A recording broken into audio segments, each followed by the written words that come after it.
Hello everyone. In this video we're going to be covering the bad hole identification and repair module. Let's get started.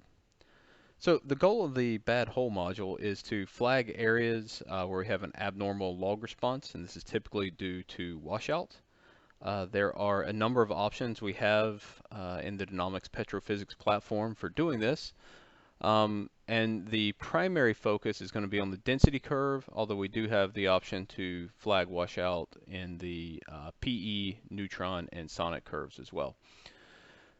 So just reviewing the methods that we have methods available for flagging washout for the density using the caliper curve, a caliper rugosity, a minimum rho B, and the D rho curve. For the neutron, we apply a maximum criteria, and for the sonic curve, we also apply a maximum criteria. So to flag bad hole in a module, what you'll need to do is you'll need to click on the button that says flag bad hole, and when you do this, a number of options will appear. And the same goes for the neutron and sonic. So the density and PE curves are flagged together, and the reason for this is those curves are measured from the same well logging tool and share the same pad. Hence it makes sense, if you're flagging washout in the one, you're going to have the same washout in the other, since the tool response for both will be the same, affected the same. So one note with respect to caliper, if you're working on a single well project, caliper can be a very useful method for doing washouts. However, on a multi-well project, you need to use some caution. And the reason why is, your well bore size will vary across a field or a play, and what may be appropriate to flag as washout in one well based on the caliper readings may not be appropriate in another. And even then, within a single well, as you move from the shallower zone to the deeper zone, you're going to have smaller hole sizes.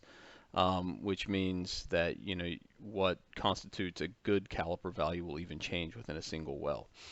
Because of that, we try to use a caliper rugosity method. So this looks at the difference between the actual caliper and a smooth caliper, and it does a very effective job. Here we see the caliper rugosity here.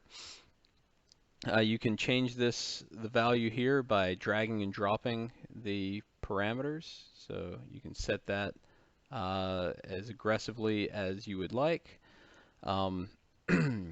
We also have the option to do flagging via D rho, which you can adjust using this drag and drop bar, and a rho B minimum criteria, which you can see is adjustable using this slider bar.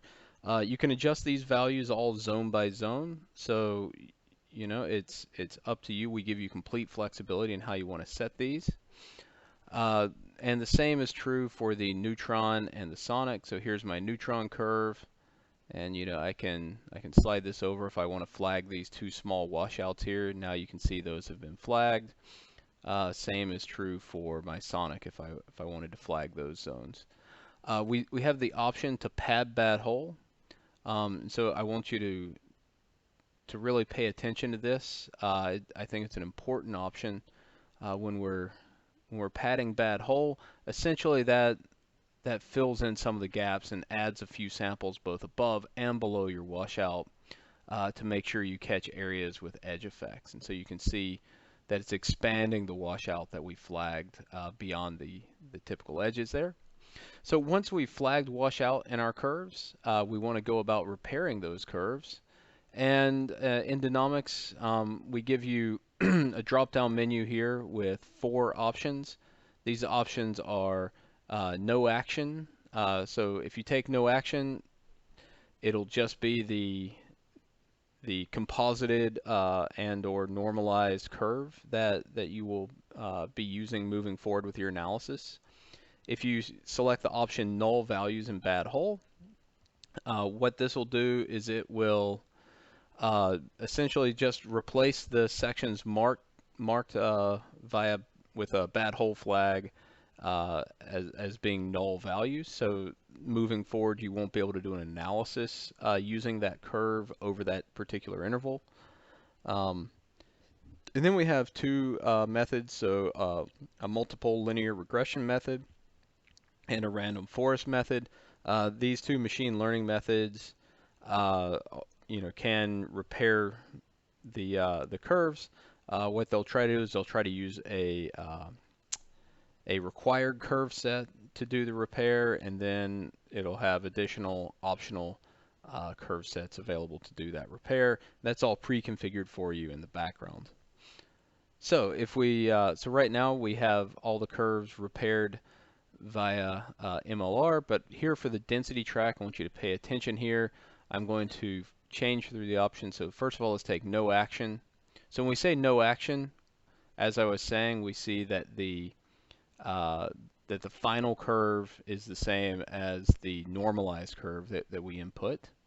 When we say null values in bad hole, what we'll see now is that there is no predicted curve here, so there will be no final curve in this interval. It'll be null, and then it'll have the original values in areas that are not flagged as bad hole. Of course, as we were flagging via the multiple linear regression. So we can see we get a very nice reconstruction on the curve here that looks quite believable. And finally, we have repair with random forest. And you can see the random forest curve also does an excellent job of repairing the density curve through the washed out intervals. With respect to the differences between a random forest and the multiple linear regression, both of them seem to do a very good job of reconstructing the curves. The multiple linear regression is marginally faster, while the random forest provides you with a bit more curve character. Albeit with that said, statistically, the difference between the results between the MLR and the random forest with respect to accuracy, as measured in blind test, is insignificant. So we're seeing a very minimal difference between the two methods. And so once you've done that, and once you've QC'd your resultant curves, then you're ready to move along and really start the heart of the interpretation. All right, I hope this video was useful, and as always, remember to save your work.